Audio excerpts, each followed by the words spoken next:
Okay, so we're back up and rolling. I went ahead and what we're going to be doing today is we're going to be talking about the differences between one religion and the other and what I have found while studying within the religions and what maybe be similarities but also could be holding us back. So I was speaking with one of the people that was sitting with me when I went down for surgery over the past week. I have to go back in for another surgery next week. So right now I have a temporary plate in my mouth to make you assume I have teeth, but I don't. So right now I want to dive right in. So a lot of times when we have assumptions, I was telling my mother that all these different religions, so like Eckankar, okay? So there is a group called Eckankar. They started back in the 1950s. I have learned many techniques through their, I guess it would be like a modern day Christianity, but they claim that they have a more, how can you say it the best? It's a God that's above the Yalda Baal, if that makes sense. But the thing is, with Eckankar, what you have to understand is still yet another type of deity God. So it is still a form of a deity. So it's still no different than Yalda Baal. It's still a form. It's not the all creator. It's different. Now, what's funny is, like Buddhists, they go in and what they do is they try to connect through God, but you're still using a Messiah that came through God, so it's still very similar to Jesus Christ. If you did not know, Buddha is claimed to be born on December by Virgin Mama. Hare Krishna through the Vedics, and I'm going to be talking about some of the Vedic avatars on this podcast, and it's going to be a little interesting because these avatars are actually going to coexist with part of the Aquarian age that people claim that we're in, but some people have claimed that we have actually been in the Aquarian age for many, many, many, many, many years, way before my birth, way before probably most people that are living today's birth. But the thing is our time and things have been corrupted since they made the Jesus Christ, from the time of Jesus Christ forward. Now we're in 2023. Before Jesus Christ, it was BC, right? Well, the thing is, if you look at some of the old tombstones, instead of 1, there was a J. So there was no 1900 back in the old school day. It was a J, and they recreated it to make it assume like we were in 1800, but really we were in 800, if that makes sense. So with that said, a lot of people claim that we are actually in, what are we in now? 2023, so 1023. We are current, so a lot of people are looking at it and have done a lot of studies and have looked at it to where they are now thinking that we're in 1023. So there's a big difference between 1023 and 2023, and that's why they changed the calendars to the Gregorian calendar, to where we see dates differently than what they used to see back in the day, right? So what they've done is they've been able to manipulate the calendars to the point to where we don't even know anymore if it's actually a part of our reality, if that makes sense. So what's funny is, like, the Jesus Christ character is nothing more than like UFO automatons, and then you go into, let me think of some of the books that I've read. So, like the Gnostic text, they do speak of the like it differently than a lot of the Christians do, because of, you have to think of Sophia as the mother meaning earth. So they look as the mother being the divine feminine of the energy of us, to be able to create us through the father energetic wave, if that makes sense. So you have to have two to be able to co-create. Now, Also, when you, I had a whole thing. Now with the Vedics, there is different, I've talked about the cycles, and that's why the Knights Templar have the certain times where there's cataclysms. Also, during these cataclysms, there are cycles. It's like a pie, right? So each cycle, there's a slice of the pie for each Kali Yuga during the Vedic cycles. Now, the thing is some of these people that are now claiming that we have been in the Aquarian age and we're now moving in and we will be getting the Kali Iki. It's called a Kali Iki avatar, final avatar of Vishnu. And what is so interesting about Kali Iki is this. Kali Iki will, how do you explain it the best? So Kali Iki, he will look at Christianity, so the Christians are going to be looking for a Jesus Messiah. He will come and look like a Jesus Messiah. He will come to the Buddhist looking like a completely different avatar. And so this Kali Iki avatar will look at, I believe it's like 12 different people in one. So so every single religion that assumes something of existence, he will turn into that creation for you. So you assume to continue on, if that makes sense. It's very strange, but what you have to understand is Kali Iki, he is here to like the final days, and the final days meaning he's here to fuck us up. And if you don't remember, the Christ will cut you like a sword, right? Well, Kali Iki has been noted with many of his with his photos that he comes on a horse with a sword. So it's a similar scenario because they claim that Jesus character is going to come in a UFO off of a cloud, and it's all during this time. So as some people claim that the Aquarian age has already started. So the Aquarian age could have started, supposedly. A lot of people are claiming that the Aquarian age started in 1888. Now, if that was the case, we're in a completely different Yuga cycle, because 1888 would be, the Aquarian age would be here. So we're already moving into like close to Godhead syndrome. And Godhead syndrome means this. The enlightening period has now started getting here, and we are going to start awakening completely different than from what the people have been at the bottom central. So I think it's either 12,000 or 24,000 year cycles. What we do is we go through these cycles. We get to the Godhead, we are connected to the Godhead, and then we move out of these cycles and we end up at the bottom. And that's when they claim the Dark Ages were. And I don't believe that either. And then you move back forward and you go around the pie and you're back at the Godhead. So we all do that as soul beings. What we do is we evolve through this period to be able to grow and to be able to prosper and then move forward out our cycle. So this is the cycle. Sorry, my grandmother's calling. And so we're moving through this cycle, right? Now, he is supposed to be coming during the Satya cycle. So, as the end of the Kali Yuga cycle, so the Kali Yuga is supposed to be like here, and then the Satire is supposed to be here, I believe. I'm trying to do this. God damn it, this is 3 times. I just throw her to the side. She can deal with it. Lord. So, he is a form of a god, human, and non-human, all in one. So, as we think about it, so if he is a god, a human, and a non-human, what would that be?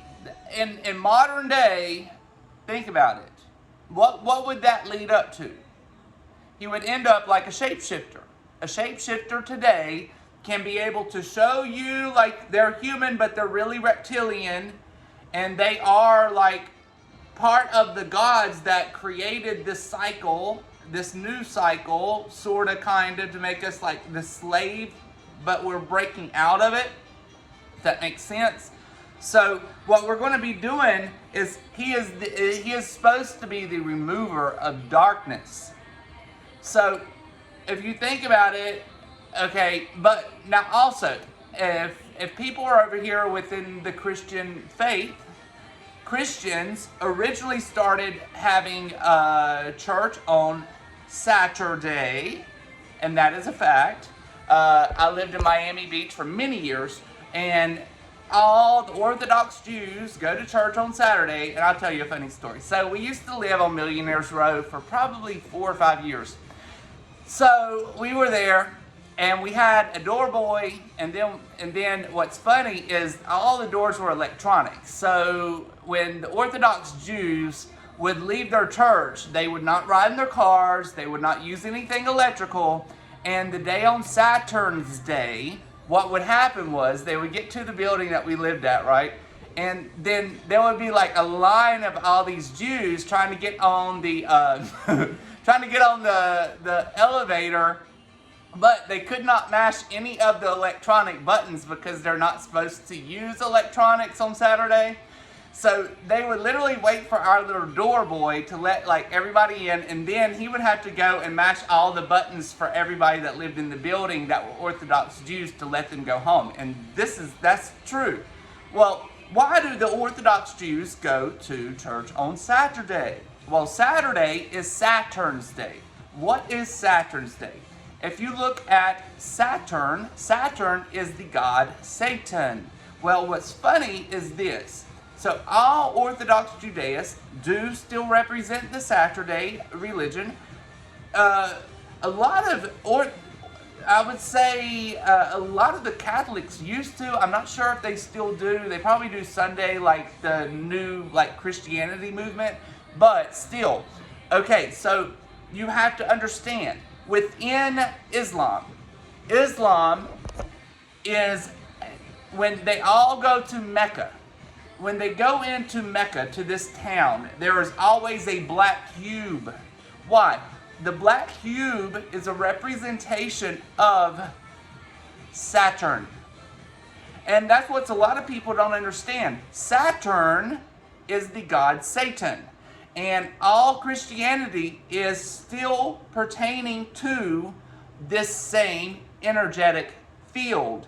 So if people claim that they are Satanists, guess what? They're Christian. Guess what? If you're Christian and you're against Satanists, guess what? You are still celebrating the same damn God. And there's a lot of hidden things. So like if you take the the star, you take that star and you fold it down, it turns into a cube. Okay, now what's funny? If you take the new modern day cross, you take the cross, you fold it, the long part would fold and fold. You have another cross. Every Abrahamic religion pertains to a cube. And that's where a lot of these people, so people are like, I'm against Christianity, I'm going to become like Luciferian so I can be the opposite. You know what? You're still representing the same energetic God. Whether you want to accept it or not, it is what it is. Live on and live be free, honey. So, as we move forward from understanding these debt cycles that they want you to assume that you want to be opposite of something, but you're still actually pertaining to the same motherfucking God. And so it's over here manipulating people to assume that they're actually praying to something which is still energetically connected to the same, if that makes sense. And that isn't things weird. It's just weird. And that's how mysticism is. And if you don't understand, and if you haven't studied, the shit don't come to you. And a lot of this shit, I don't know how I've consumed it all. This is like, people in my family was like, how do you understand everything that you've read thus far? To be honest, I'm not quite sure. But I have consumed a lot of shit within like 15 years, and I can blow a bunch of people's minds. And and I guess it's part of this cycle of us moving, me moving, the whole group moving forward, getting ready for this new cycle.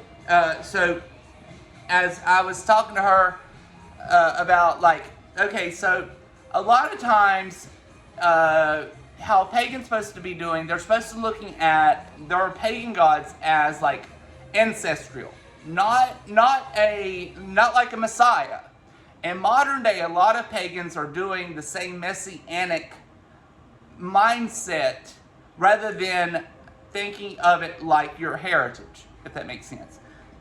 So there's a difference. You still have to be able to call upon certain things that are connected through you, through your heritage, but not allow them to be like a messiah.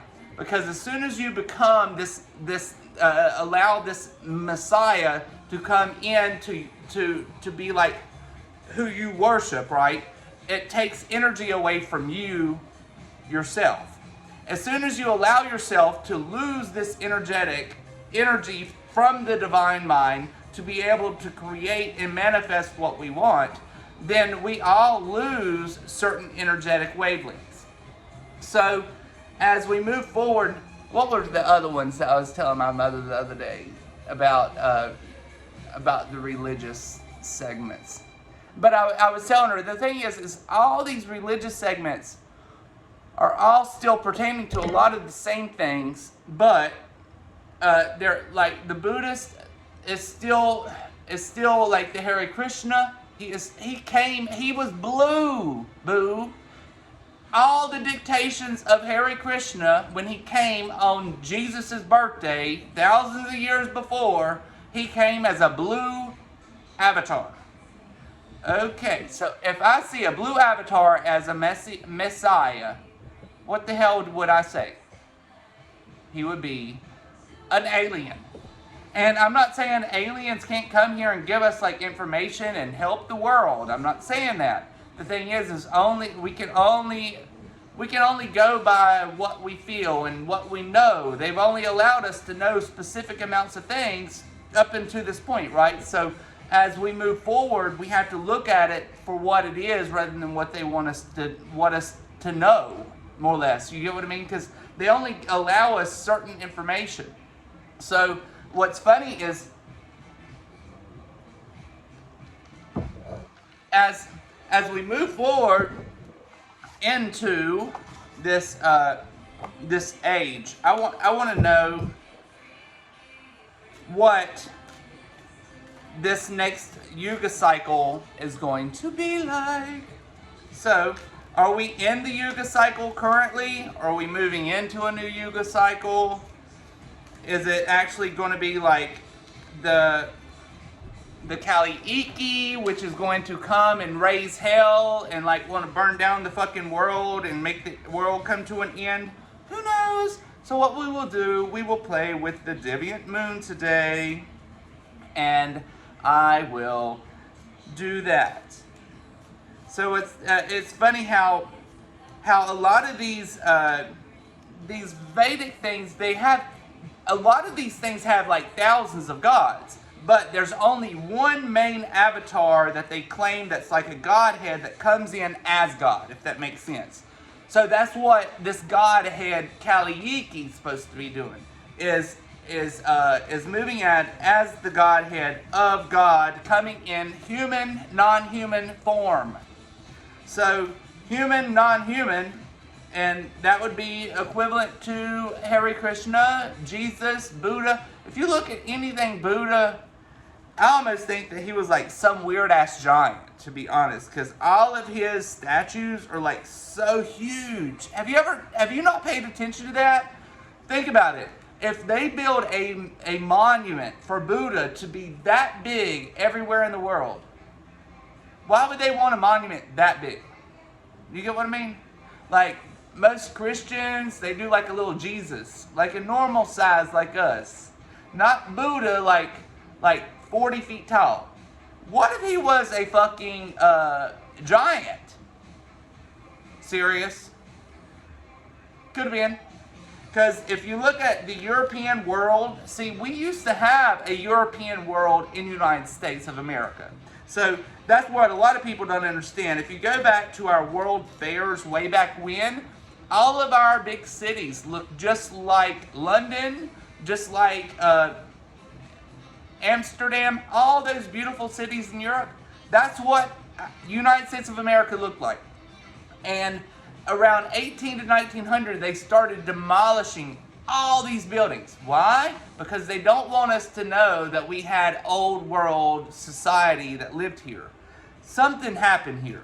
And that's where I understood it to where, oh, so if that's the case, and that's where when I read the Mormon book with Joseph Smith, this is what's funny is this. So he does claim that there was an old world here, like an old society here. That's what drove me to understand the Mormon book, mainly, because there was truths in that book that other books don't talk about, and it talks about them coming and having the old world. The old world already existed, and something happened, a cataclysm happened, and they lost this ancient history. And if you look now, what was our world when they claimed Columbus, the Frankists arrived? It was ruined. Everything was ruined. Look at the early. If you look at like in Egypt, back in the 1950s or even earlier. Look at Rome many years ago. History will show you everything was wiped the fuck out. And Rome, the Colosseum was all but covered up with dirt. The Egyptian pyramids, the Sphinx was all but, the only thing that was shown was the head of the Sphinx. Everything else was mud and muck. And then they started digging and found all these Egyptian things underneath. Same thing with Rome. I believe that's the same shit that happened here, but I think it hit us harder than it hit them, to be honest. And that's why most of our world ceased to exist here in the United States. And that's why we're called the New World, because we was wiped the fuck out. So, as we continue on with Joseph Smith, we are, what people don't understand, Joseph Smith, he started during that age of mysticism. So he claimed to be a young child, and an angel came into his room at night and told him, hey, there's these golden books up on this hill, sort of like Moses. But when Moses went up to the hill for 40 days, 40 nights, guess what? When he came down, his skin turned of leather. He scared the children. And why? Because he was growing fucking bullhorns. So that is nothing more than a symbology of Moloch giving blood sacrificial magic.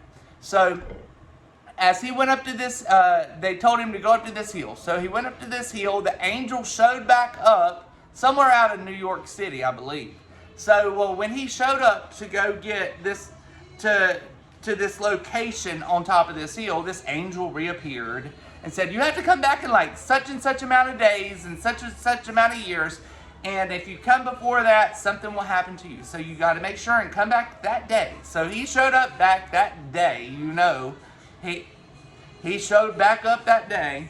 Well, what's funny is he found these golden tablets. Well, sort of like Moses, but in the United States. Well, next thing you know, he had to pull by himself this huge capstone on top of this fucking hill, miles away from civilization, by himself, a little rinky-dink man, young little fucker, pulling this capstone off the top, and then having to pull a book. And they claimed, now this is modern day, they're saying if there was a book with that many pages, it should be at least 300 to 400 pounds in weight. Okay, so if there was a capstone, God knows how much weight the granite capstone would be within the hole where he had to pull that shit out. and they said it was feet down. So he had to probably climb down there, lift it up over his head, and get that 300-pound gold book out. Impossible.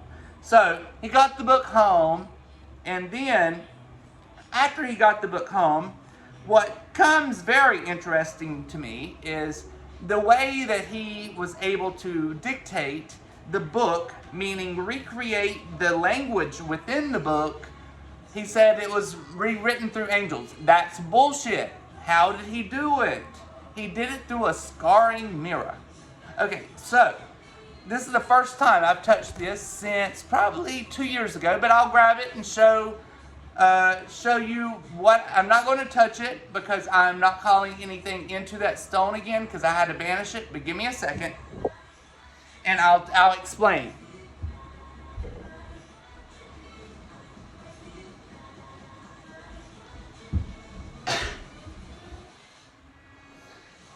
Okay, so this is one of my Buddhas. Do you see the little stone here? Okay, so I have always disagreed with the Ouija board because that is nothing more than creating a portal to anybody, anything, and it could be something that could be able to attach to you and be able to cause harm upon you.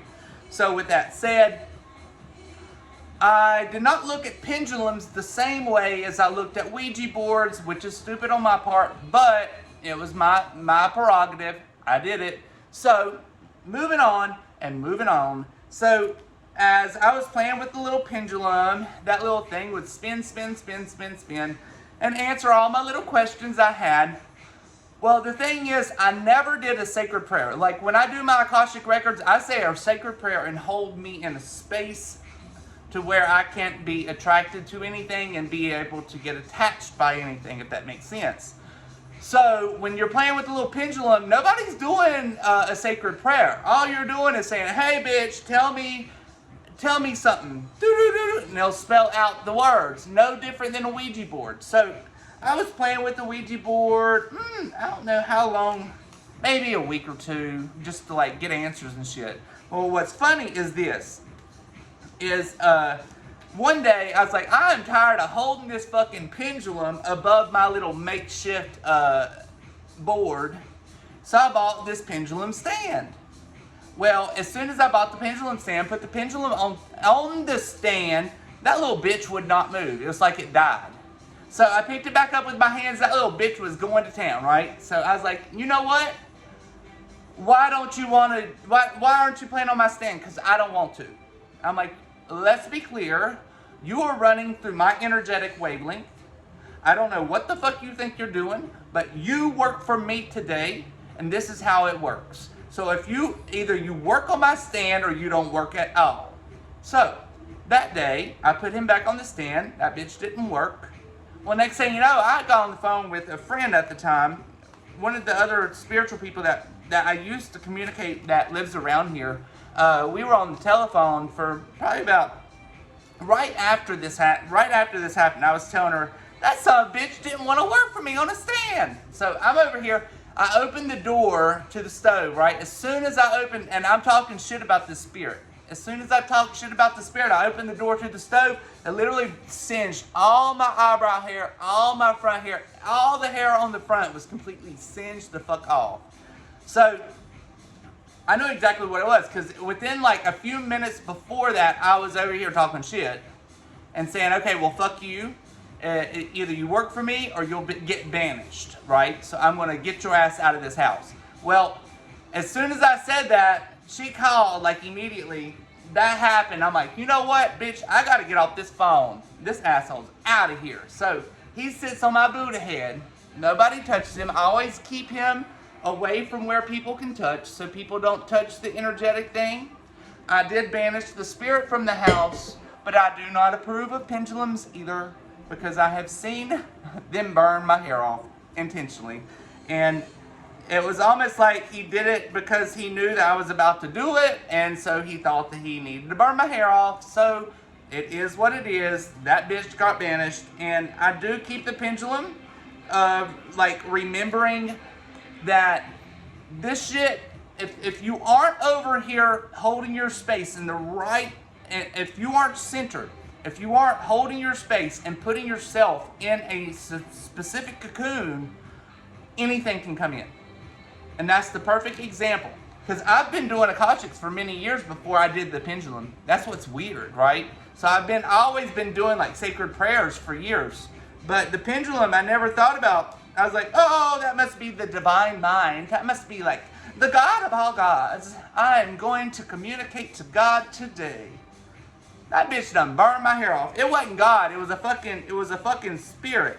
And what you don't know is this could be a fucker that beat and killed his wife and then shot himself in the head. And that's being me being honest. And that's probably what the fuck I called in, and I sent that motherfucker on his way. And I haven't touched that bitch since. So, if you want to play with him, have at it, boo. But I know what I've dealt with, and I ain't playing with lower energetic wavelengths. I'm here to raise myself and be at my best. And if I have to go through surgeries and stuff like that, you know, the thing is you have to have healing energy around you to be able to do it. And if you're over here like communicating with things like that that's using you, your healing process will not become like for you to get better quickly, if that makes sense. So we have to think about it. How do people and how do things work? And I would have never thought about it, never in my life. And so let's look and see.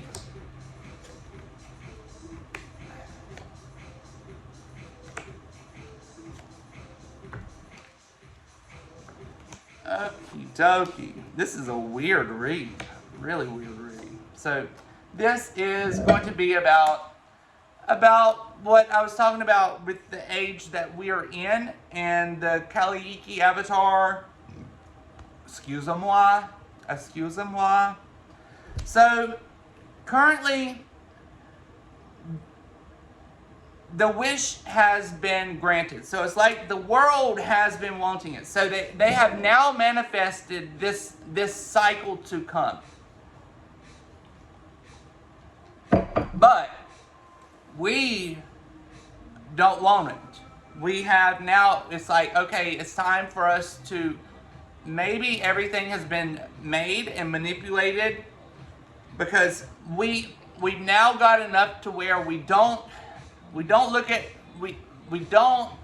take everything at heed, if that makes sense. So we now sit back and we're like, okay, so what is it that we're missing here before we go ahead and move forward, if that makes sense. So before, we felt like we were trapped. So the end of the world is coming. You better get your shit together, boo, because you're about to go through hellfire. And currently, where we're at is like corruption and limitations and us being like trapped and not having the ability to do it. And this is the whole world right now. So, and why do I say that? This is the state the world is in. The devil. Isn't that funny? No. Saturn's Day. So, as we move on forward through to the near future, what we're going to do is we're going to pick that shit up and we're moving on. Because we have no time, we have no patience. We understand that there is many things here that we cannot do and we cannot change, but we got to do our best and hold our head up high. So as we move forward, where we stand today is we're holding the space for us and the ones that need it, because that's where the energy needs to be right now. We don't need to worry about outside forces at this point. We need to hold the space for us and the ones that can hold it for us. And everybody else can suck my fucking cock. So, the seed has been planted. So, everybody that is like outside of us right now, the seed has now, it's now. So, everybody has got some inclination that there have been things that have been manufactured, manipulated, and created. And as we move forward, we are now, the thing that we as is coming into the shift is coming. But it's not going to be easy, because as we do this, we have to understand that that things that we want aren't going to be easy. And when you're looking at it in the wrong way, and if you're holding this space and not thinking about yourself for the ones around you and be able to really hold grasp, you need to just sit there and just think about what it is, just what is life? What is the essence of us? What is the energetic wavelength between me to you, to where you feel like you are connected to me? That's where we need to be. It's like that is the feel of the whole moving into this Kali Yuga. And it's a lot of people are not, that they're going to be completely broken. And as we do this, when they are broken, we need to understand that we have the power. We've already understood where everything lies. It lies within. That's the Christ. The Christ lives within you and me. That's why he says, do not look for me. Don't look outside of yourself for me, because I am not outside of you. I'm inside you. And a lot of people get that twisted, and they're looking for a fucking UFO coming out of a motherfucking cloud. But shit happens, and that's why ministers want your fucking money. They know that they can manifest and want this like corruption to stay here. It's like they want to. I'm not saying all, but some are just so fucking stupid. They went through probably minister school, and they got their head up their ass, and they don't want to look outside of Christianity. Well, if you don't want to look outside of Christianity, look at your forebringers, right? Look at the Talmud. Look at the Kabbalah. Study that shit. Oh, well, guess what? That came from the Gnostics. Guess what? That came from the other people. So if that's the case, if you are open-minded enough, you keep on going back. So you go from the... you keep going, and you keep going. Then you understand everything is nothing more than like, oh, a God curse. A God curse. So it's almost like a resonating God curse to be able to hold us at a, like, what they're trying to do now is like, they want everybody to be sick, but not too sick. They want us to, how can I say it the best? Damn it. They don't want us to thrive, but they don't want us to die. They need you on medication. They need you, and that's why I have backed away from so many things since my accident. I'm not going to put it out on here, but I have cut back on, I would say 90% of my medication. I have been through, this was my other surgery, so I've been through, 26 surgeries thus far since 2009, and I'm still able to cut down 90% of the medication that they had me on in 2009. So, if I can do it, you can do it. If the thing is the medication holds you, and it's like it's a barrier, and it's not just medication; it's many different things, and we have to understand things from like atomic levels. And if they're over here trying to create certain things to be able to like force it upon people, it could be harmful. And with that said, this bitch is out. And I'm going to try to put a few more on here. I had to go back in for another surgery. The surgery did not go as well as the doctor hoped. So with that said, not this coming Thursday, but next, I have to go in for another surgery and continue finishing what he was not willing to finish on the first surgery. And then it will be a healing process from there. So I'm going to try to put out 2 to 3 more podcasts before next Thursday. And then I'll probably be off here for yet another week and a half. I'm not sure how painful the packing of the bones are. So I'm just going to play it by ear and just go with it. So it is what it is. Bye guys. Have a great afternoon.